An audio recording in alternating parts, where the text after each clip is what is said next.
Something new every day. Okay, Mr. David. Sorry I didn't put so many notes in last time, but it looks like we haven't had a lesson in 10 days. Did, Yeah. did I skip your lesson, or we? We moved it to today from Monday.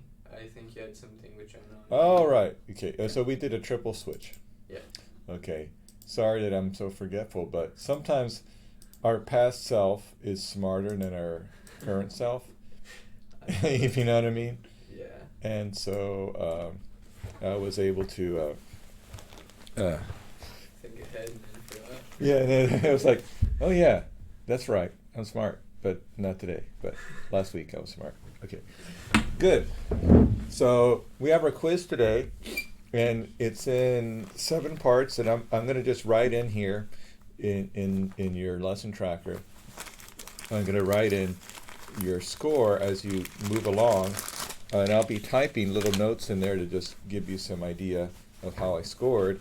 And I'm going to label them by letter because I do put your number, the points that you earn in there, so you don't get confused with numbers. So A, B, C, D, E, F, G for 7 parts.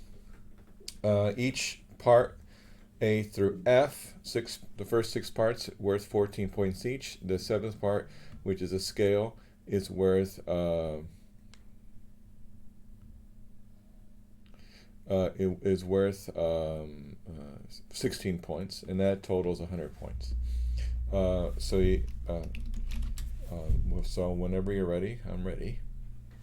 Okay. So I'm looking at you through the thing called the camera.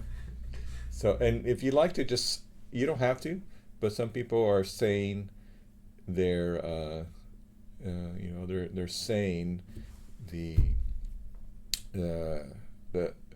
different section, like the title of that section.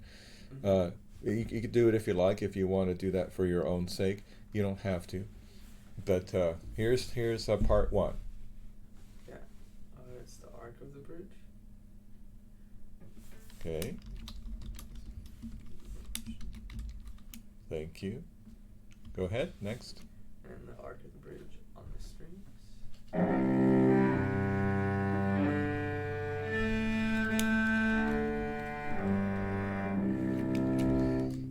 Great. Next.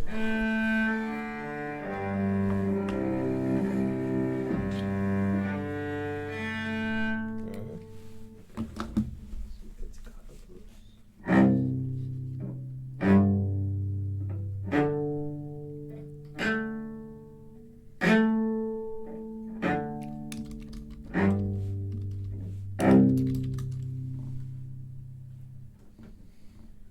And then the pizzicato goes with string crossing.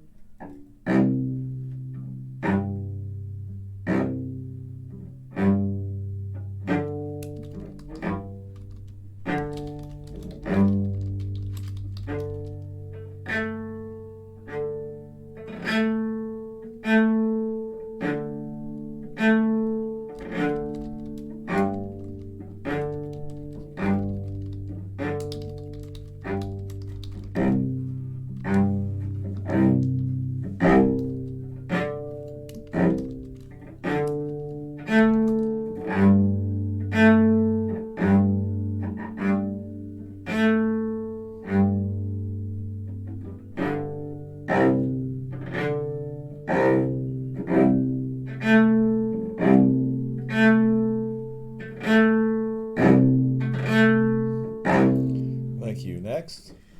Next is the harmonics.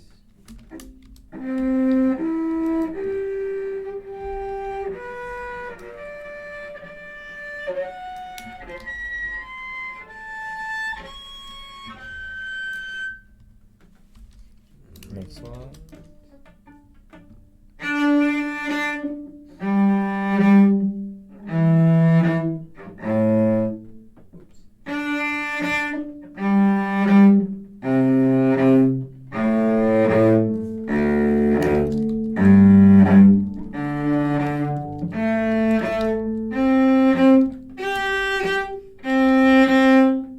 Ringtones on C.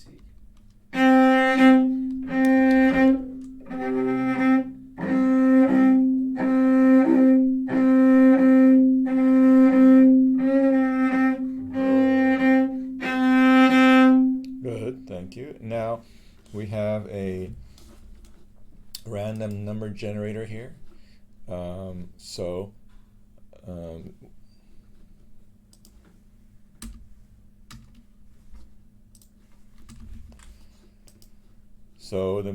the first number is 0, and then 11 is the max. So 0 is C major, 11 is B major. 7 that you see here, someone else got, is that's G major. So A flat is A8, for example. D is 2, just giving you some samples. So tell me when to press the button. You can press the button. You got 9, that is A major.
Okay. So you did very well in the first 1, 2, 3 sections. You got full 14 points each in those sections. The fourth section was very good. I like how you did pizzicato bows, but try connecting the bows with legato strokes. So you want a pizzicato start, Okay. but you're connecting. Yeah, so go ahead and go ba-dee. Let's start with pizzicato bow. Ba. No, but you start with pizzicato. Yes, exactly. Oh, okay. So another way to think about that section is that is articulation and release. So your bow starts with like a pizzicato bow, but you continue that. Okay. You understand? Bo dee, bo dee.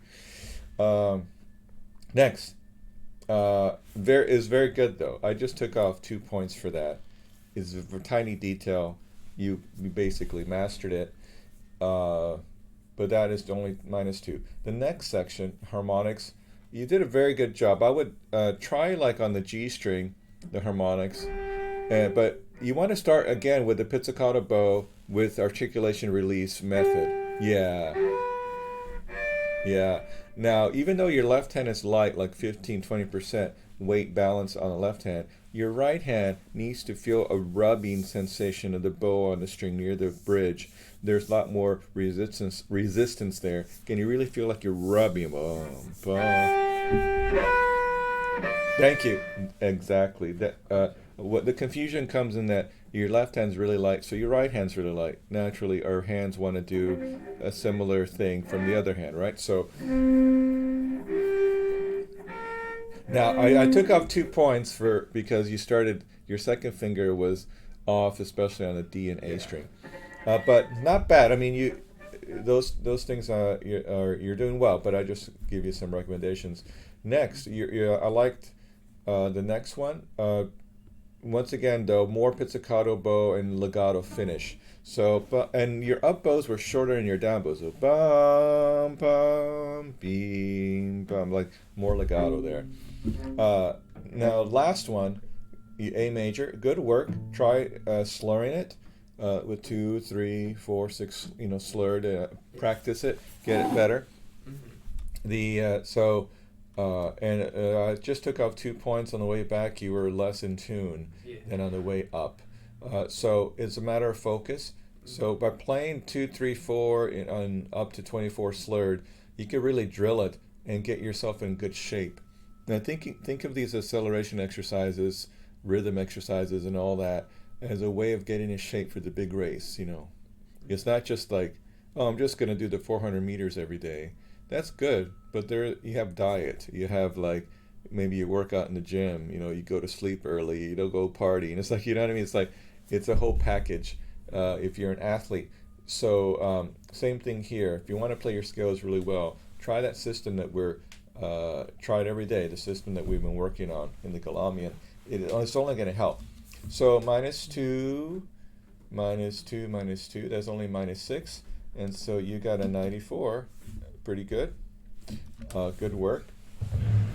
Good. So now, 1 second. I'm going to get my speaker out. And actually, okay. So good job, David. Now let's talk about how to expand this system. I've been teaching my little kids to do it too. So it's a system that everybody can learn, and almost at any section or level of, or almost in any section of.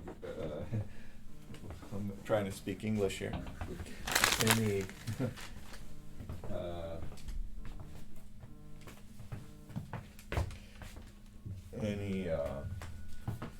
phase of your life, I guess.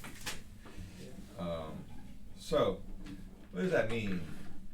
It means that there are certain ideas that we should all always think about.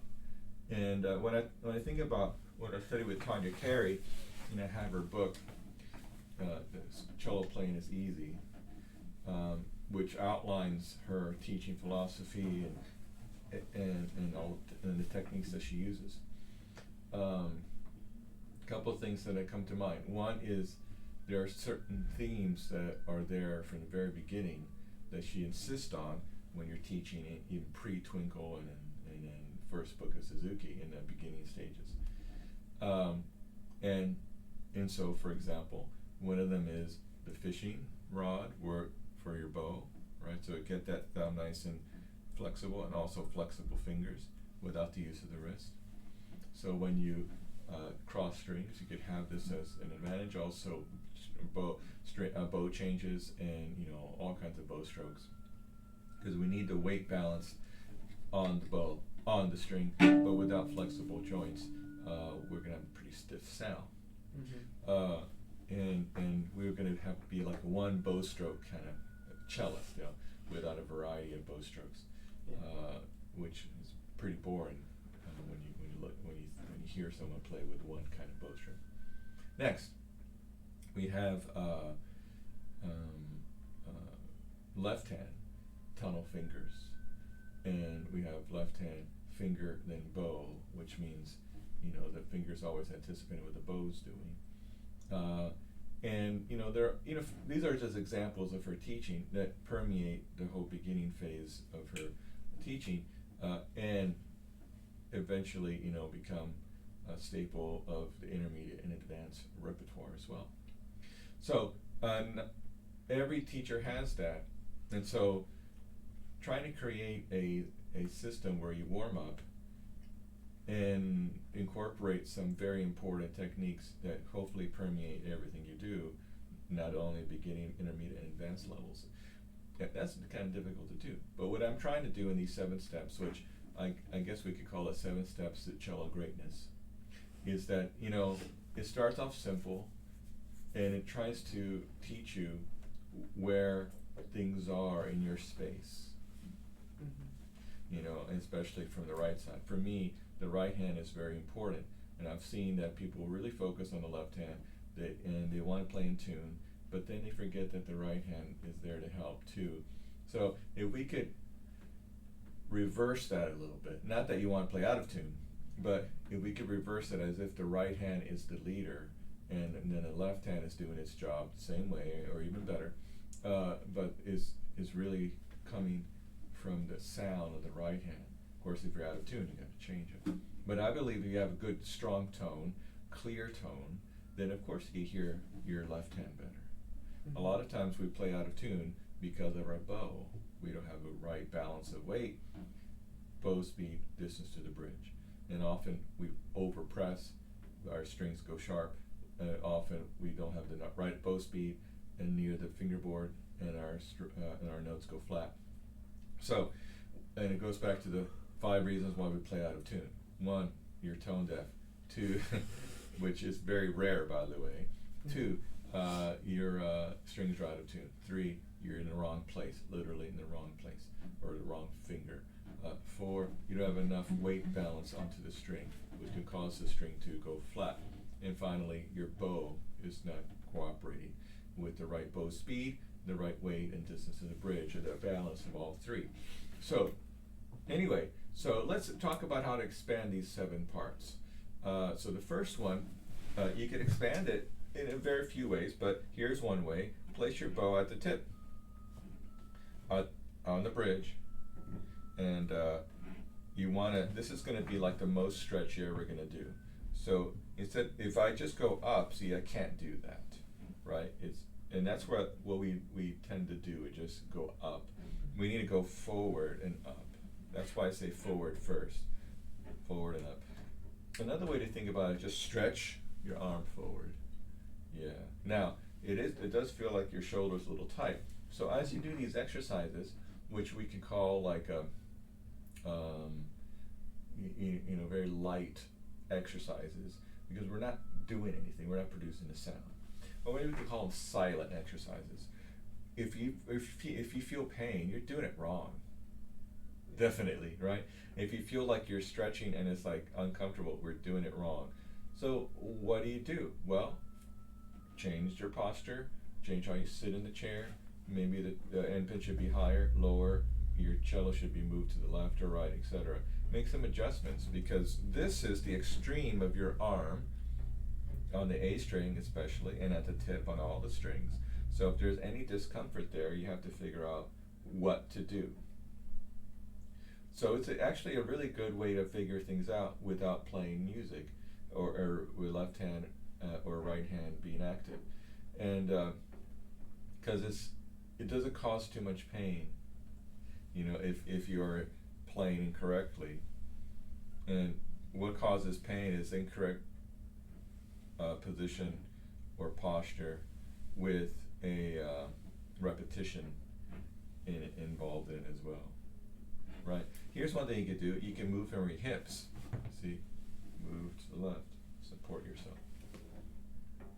Right. Especially when you're on a shorter side. The other thing you could do is you can move even more extreme, meaning your body is shifting over to the left. Yeah. Isn't that easier? Yeah. Right. So I think you're forgetting about that. Sometimes we go back to what I call the fetal position, like the way we learn how to play the cello, and it becomes comfortable because that's what we know. And that position isn't always the best one. Yeah. Right. So keep that in mind. And what you just did there, you just freed up your back and twisted naturally to the left, but at the same time you were positioned more to on the right side of the cello and facing the left. Mm-hmm. Remember, we're facing like this way. The cello's facing that way, and then the chair is right in the middle. So if you're facing the way of the chair, it may not be a good idea. You could also place your bow at the frog. Yeah, why don't you move that? You can place your bow at the frog and right on the D and G string area, right in the middle. And this could be a good exercise for your hand. So pick up the profile of your hand. There you go. Now curve your fingers a little bit more. What I mean by curve is just this feeling, the back of your fingers on top of the stick, on top of the frog on the stick. It's really touching there. Your thumb is nice and curved, and then the ends of your fingers are curved. But watch what happens when I let the bow drop with my fingers. Just let it drop. Go to the C string level. Now you drop with your whole arm. Watch my fingers elongate and drop that way. Another way to think about it is like let go to the tip of the bow and grab it kind of with the front of the stick. And I want you to move, let your right arm, right hand fingers move only, but move sympathetically. So you're really moving with your left hand. Do you feel that? Do it again. Now, you have to move not only down, but you're going to go this way. Now, keep your fingers slightly curved. You notice you move your arm. I'm just moving my fingers. One thing to do is, touch near the side of the palm here, near the top of your thumb. Touch that on the string. Make sure this is touching the string. Now, don't lose that sensation. Don't get tight. Don't try so hard. Oh yeah, see? Now you're not moving your arm or your hand or your wrist. Now move a little bit more out like that. So no. You notice if you free up your thumb, it'll move. Now let's turn it around and let's do this. That's what we're doing. We're letting go of that thumb. Otherwise, now go back to the D. So this is a really good exercise to isolate the fingers. We have this one, now we have this one. Now what is that helpful for? Well, we have a really simple etude in the Schroeder that goes like this.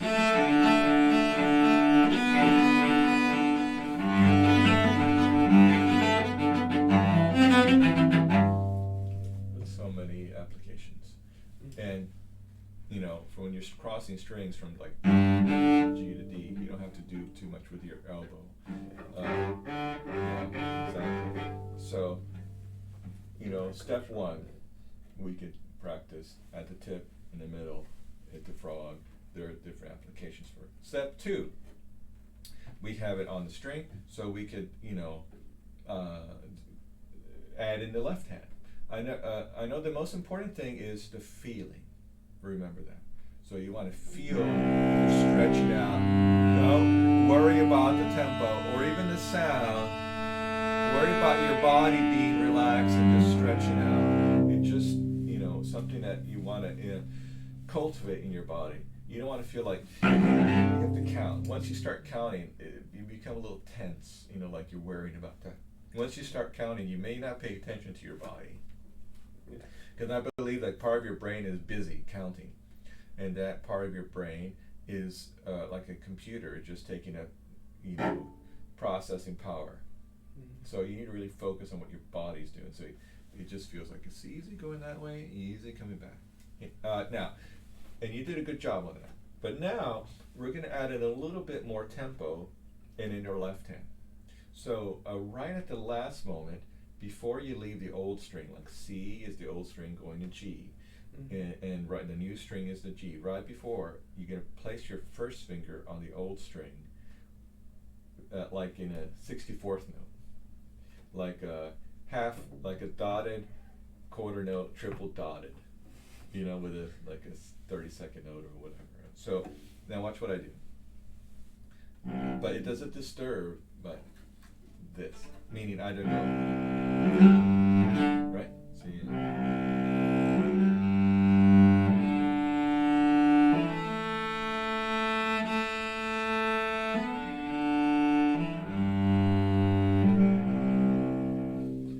And don't worry about the sound. Just worry about how it feels going this way, and just add in. Keep going, keep going.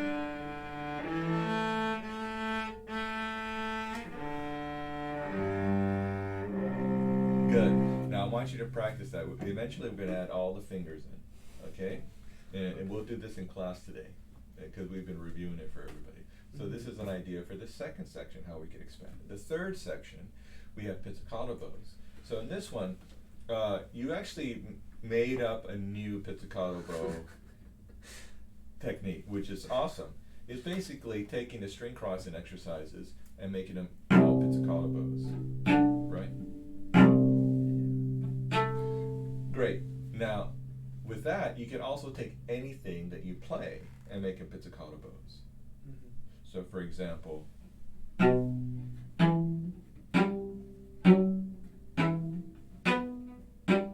is the E minor. That's the second movement.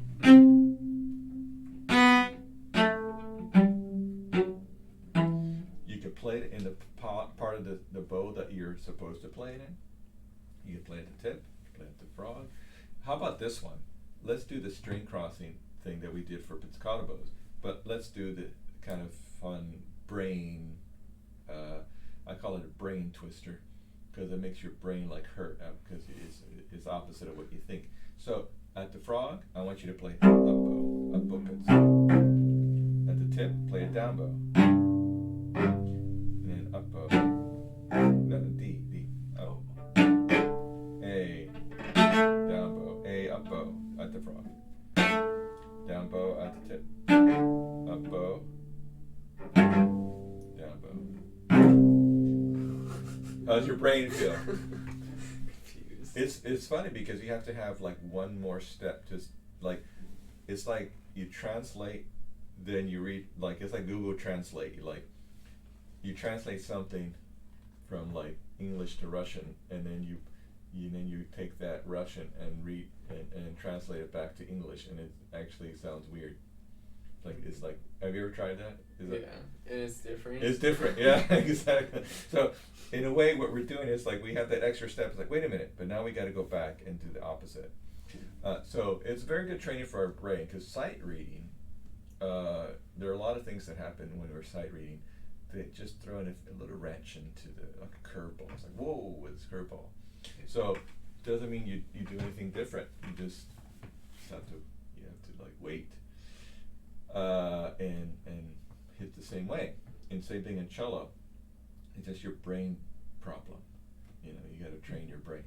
Okay, now, and you could do like all downs, all ups, etc. So all kinds of things you could do. Now, string crossings, you have that whole packet of string crossings that you could do. You can also practice string crossings from your music. So look at that allegro. This is an example.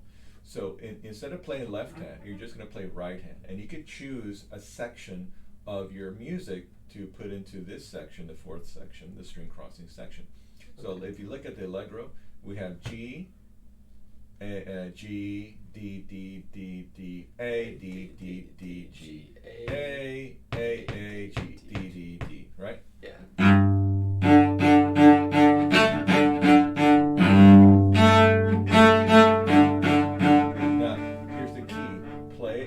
With pizzicato bows, like we talked about before. You can also play it with all the musicality and integrity that you're going to play with in this passage at tempo with left hand. That's right. So pretending is actually real music. And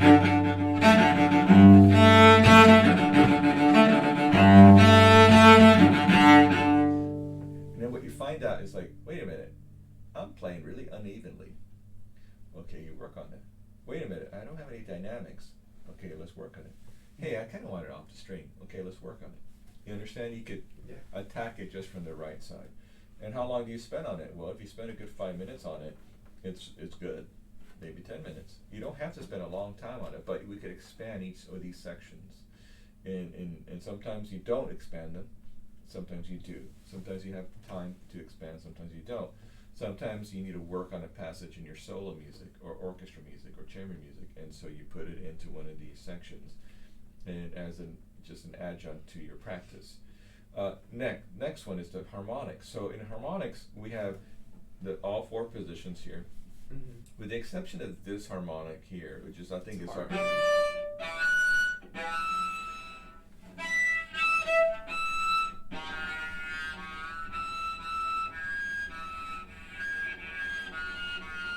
It's hard to find this harmonic here. There is one there, but it's not worth the trouble to try to find it. In the first position, first finger, it's hard, but it's worth the trouble. So we could we'll learn that one later. But let's go to the fourth position. So in the fourth position, we could find it. A very secure way of finding it is first finger on the D string, fourth position. You can find that, or right. Right. Oops, and I keep dropping my bow.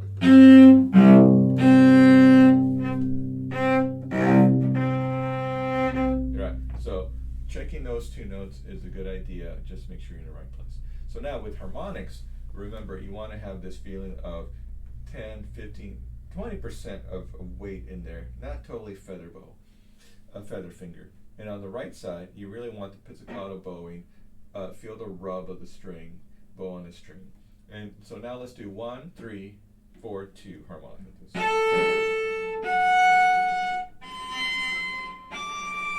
Ready, go. More rub here. So no, it wasn't quite in the right place.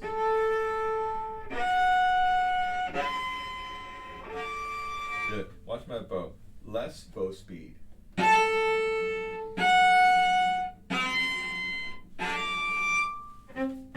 Other branch and less bow speed. I like your pizzicato bow beginning.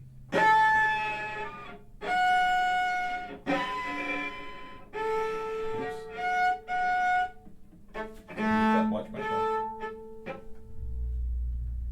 Step it this way over here. Raise the profile of your arm. There you go. Ready? And.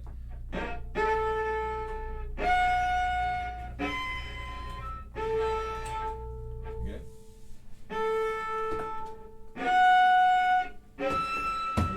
Oops. Again. Ready? Go.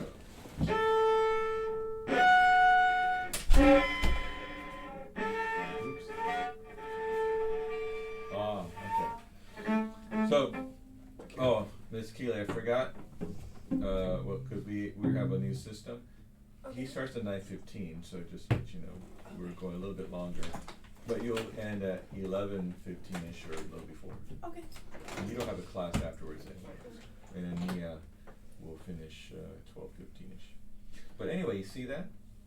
Now, we can also expand.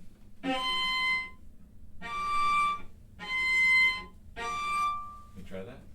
So 4, 2, extend. That's too far.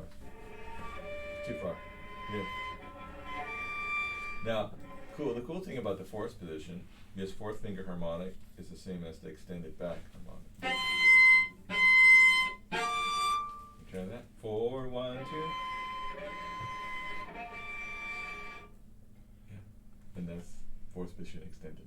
You smile because it seems a lot easier, right? Because extensions seem like a bad word. You know, when you say you're extended, means that you're extended beyond your capacity. You're stressed out, right? You have too much on your plate. Sometimes people have extensions in their hair, and they get kind of ratty and old. We have also. But sometimes extensions are good. You got an extension for your paper, like 2 more days, awesome. But every time we think about extensions on cello, it's like you feel like you have to stretch, and it hurts your hand. In fact, it's a lot easier than we think.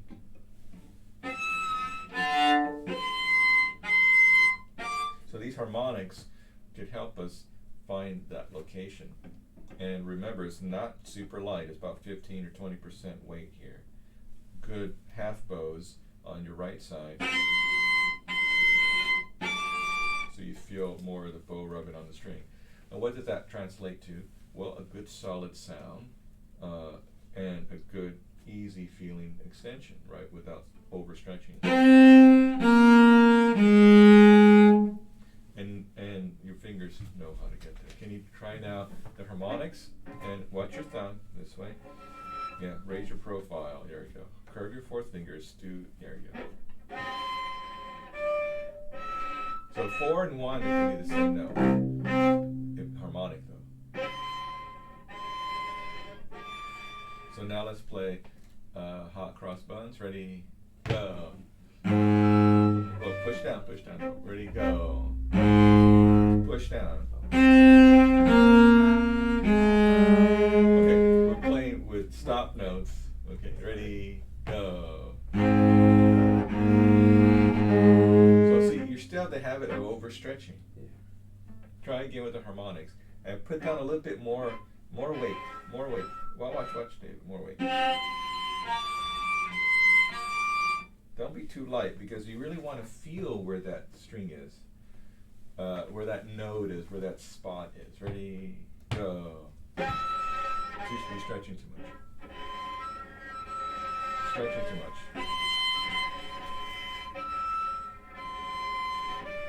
You're stretching, yeah. Again.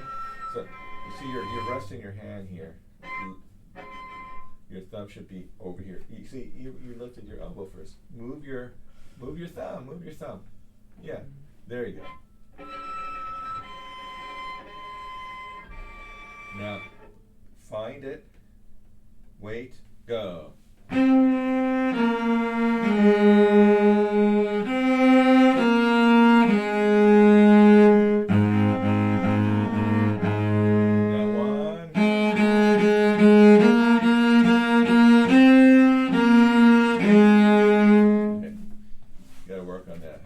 Buns, bro. It's the easiest song in the world. Okay, next. What is next? Yeah, so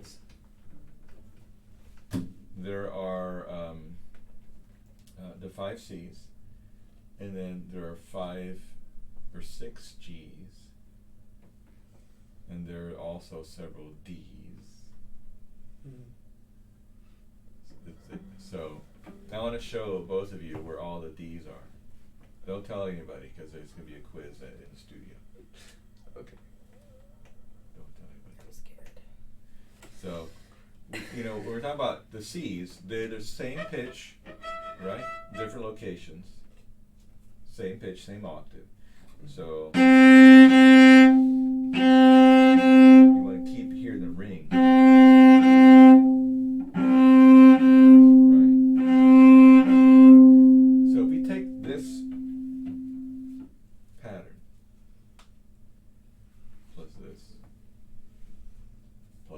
A little bit extra, you'll find the 6th one. So let's copy the first 4 for D. So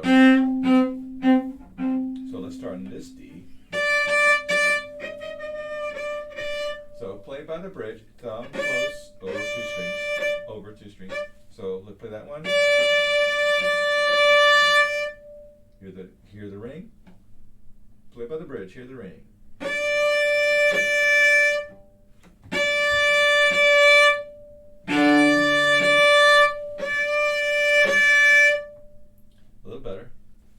Put all the weight into the 3rd finger. The other fingers are helping. Good. Now thumb is going to be here. D string. Keep your thumb there. Now the first finger. Now 3rd finger. Stretch. There. Now. Significant difference between you and your hand position and my hand position. I kept my spot. You're like Twister, right? And so watch this.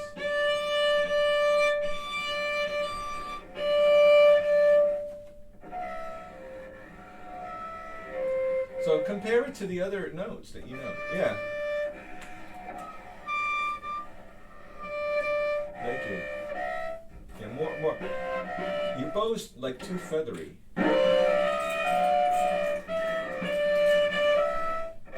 There it is. So that's how many? That's 4 of them. Or there's several other ones.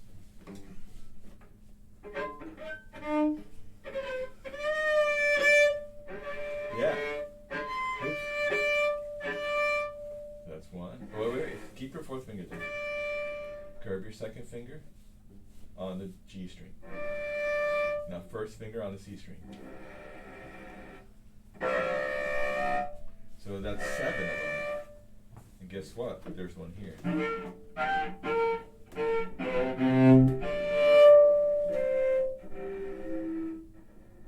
Play the C. Put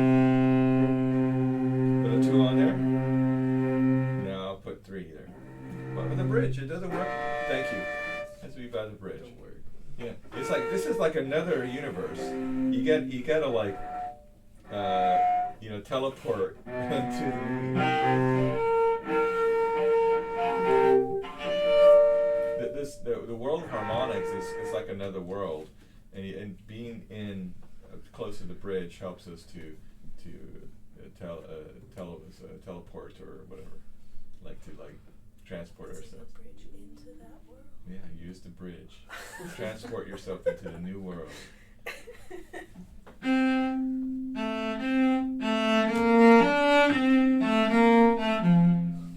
Whole new world.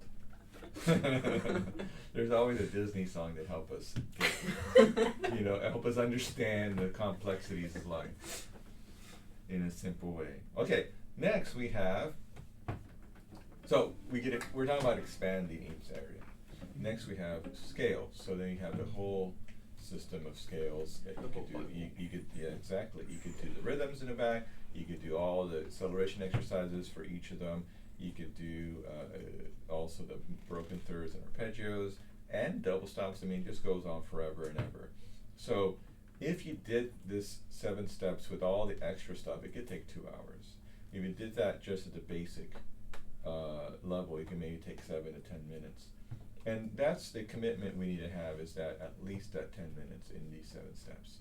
If you do that basic thing every day, and you in some way complete it, you'll be okay. Like for example, you could be an orchestra just doing this silently. You could do that. You could do the one we're talking about here. You could also like sometimes, you could do this, right? You could also sometimes in orchestra, maybe you have passages that you could do like pizzicato, but like, you understand? Right.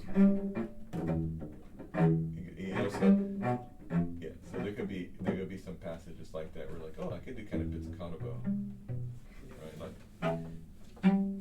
and it actually fits what's happening in the music. So, and you got to be creative with that. Yeah. Okay, so moving right along. Why don't you play for me a little bit of your Vivaldi? Do you want the first or second? Well, as much as you can. Do you want to sit down somewhere? Do you want the repeats or? If you like.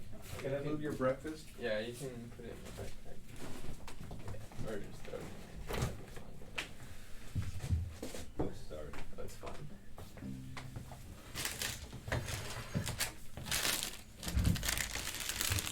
So I got this new a sample of a new rosin that comes from Argentina. It's called Yumba. Why is it flat? Well, this is just a rosin, like a sample. Oh. And so it's just like a tiny little sample. And so, which is a cool idea because it looks like a matchbox, but see, they just put a little bit in there for you. Yeah. But apparently it's, I've tried it a little bit and it's pretty awesome. So I got a little bit for the studio just for sampling. So if you guys want to sample it, you're welcome to it. I'm looking to get some new rosin because mine broke and fell apart, and I need to get another one anyway. Yeah, well, this is a good one. I like it a lot. Yeah, Genesis's dog just ate hers. I know. Yeah, she got the Kaplan rosin though, and her dog tried to eat that too. I know. She sent me a picture of her dog because she was holding the rosin and her dog was just staring at her like it was a treat. Like, are you gonna give it to me? Yeah, that's not a good idea. I mean, I'm glad the dog's still alive. Yeah. The dog ate the whole cake? Yeah. Yeah. Whole thing. That's not good. I mean, I can imagine it's like You have some weird poops. or unpoop. Get stuck. Okay. So let's try. Ready?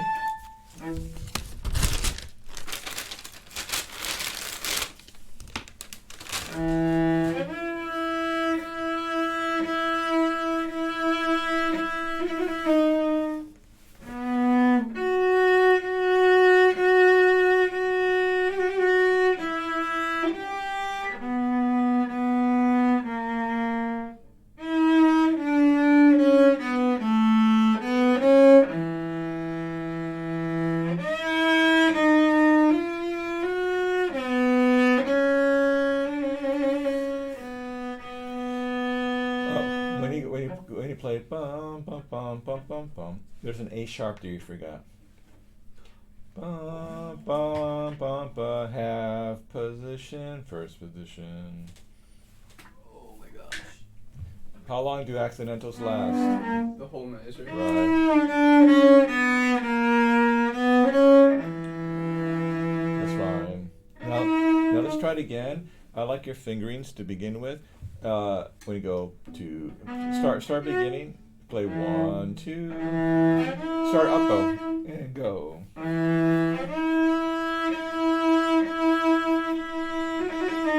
Yeah, but you're slurring when you're not supposed to. Yeah, no, that's a slur that you can do, but you go bum, up, down, up, down. You can slur that. Oh, so that one? Yeah, but the 4 notes before they're separate. Right? Did I do? Oh, sorry. Yeah. That's just a brain problem Yeah. that you could work through. Ready? Can you try it from beginning? Up bow. You can start in the middle. It doesn't have to be at the tip. Go.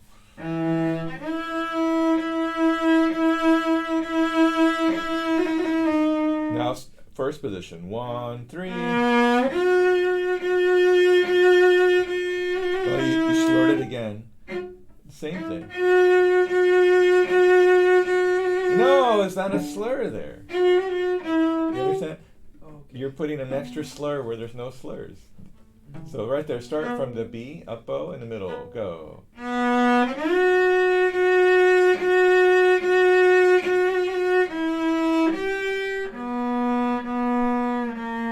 Now you could do a slur down. It goes up. Oh, no. Oh, Yeah, slur that one. So that one. God. And then start from the up on bow 4. Well, yeah, right. But with the right position. No, it's gonna be 1, and it's gonna be up bow. When you're practicing, David. Okay, right. Well, yeah, don't just like hack at it, and then and then you have the wrong fingering or the wrong bowing. It's not corresponding to that section. It's totally fine to take sections and practice them, extrapolate from a section, and just practice that. But remember, what is the bowing? What's the fingering? What's the rhythm? It's okay if you just practice 2 beats. It's fine. In fact, that's how we practice. Sometimes we just need to practice 2 beats because those are the hardest 2 beats. Now, it's right there, up bow, and all up bows go to heaven. I mean, we're going with the Disney, but Disney theme here. All up bows don't start at the tip, right? Mm-hmm. We learned today that they can start at the frog. And so you want to think about, okay, what's the best place for this up bow? If it's at the tip and you want a huge crescendo to the frog, that's fine. I think here it is a good crescendo, but not, a tiny crescendo, but not a huge one. But just start right in the middle. Ready, go. 2, 3.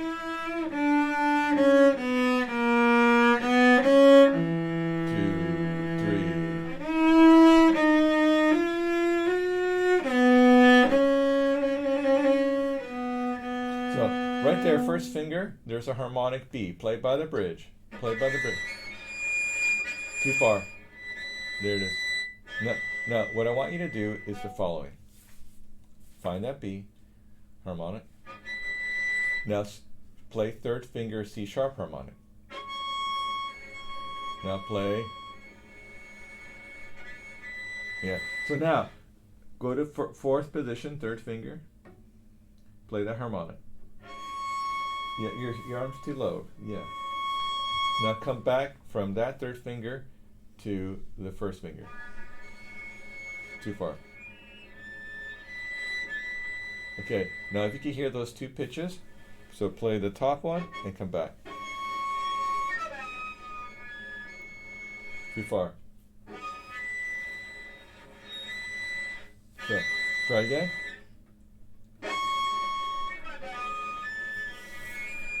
You can lift the bow, you don't have to hear the slide. Too far. There it is. Now before, David, you were going too sharp.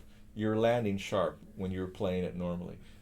So let's see, can you just play 3 with the stop fingers? Remember, stop fingers is opposite of harmonic. So play just 3 to 1. Yeah, yeah. You notice that, but F sharp was also a little too sharp. Too sharp. Just a little bit. It's too sharp. There it is. You don't have to play a slide. Okay. So now let's play the D sharp. See where the D sharp is? Yeah. Can you do with an extension? 1, 2, 3. Yeah. So you're too sharp there. Now, how can you play with less slide? Well, when you're sliding, you should have feather bow. Da da da, feather bow, and then when you have a feather bow, meaning you have 0 weight balance on the right side, you shift back. You won't hear as much of that slide. Then you re-engage your bow. Fast bow for the up bow. Ready? Try it. No, it's too flat.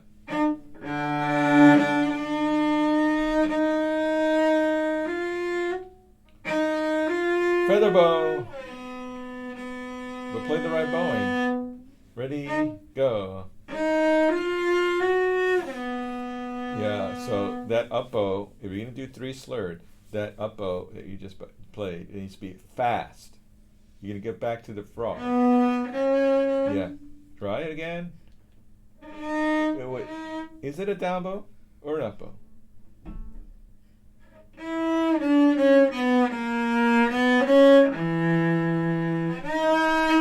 Okay. All that you could have done in your head. You didn't have to play it. So I just want to show you how you can go. You practice. You can do that in practice, but you don't have to. So these little moments where you're playing through, if you need them, that's fine. But if you could just do it in your head, it's better for your brain. I mean, better for you to you won't waste time when you practice. You just go straight to where it hurts. Can you try? See, I just want to show you. You just created a new way to find that spot, which is fine. You understand? See, there's innovation there now. I'm giving you an idea, but you took it and you realize there's another way, and that's fine. That's totally cool, and that's what practice is about. Is this innovation? Okay, go ahead. Down bow and. Okay. So now you're realizing that 5th F sharp to B. That's really where you're having the problem, right? So let's practice just F sharp to B, and just play down and up. Yeah. Now, make it pretty. Make it like you're playing a piece. Don't make it like you don't want to be in church. You're just like going through the prayer. Okay, stretch out your arm. It's the A string, remember? Yeah, stretch out your right arm. Make a beautiful sound. Yeah, isn't that a better sound? So now we're talking about integrating a musical gesture and learning that instead of just going through the motions, and you're a pew warmer, so to speak. Play the notes, and even though sometimes we need to break it down to the simplest movement so we understand it, but we want to get to the musical gesture quickly too. Yeah, you understand? Don't just waste time and think, I'm going to do the musicality later. No, musicality is always at the beginning, because sometimes it takes 100 drafts to get to the end. I mean, if you think about writing a paper, you don't just put in your first draft, right? Maybe at least 5 drafts later you would have a 1-page essay, because you have to go through it, rewrite. Some say it would be even 100 times if you're going to do a thesis or something. So in a way, it's the same way of practicing. Think about the musicality, create some gestures, musical, create some ideas, and you know what? Maybe you'll change it, but at least you're starting. Because it takes a while for you to get comfortable with those ideas with your technique. Alrighty, sir. So we'll see you later today.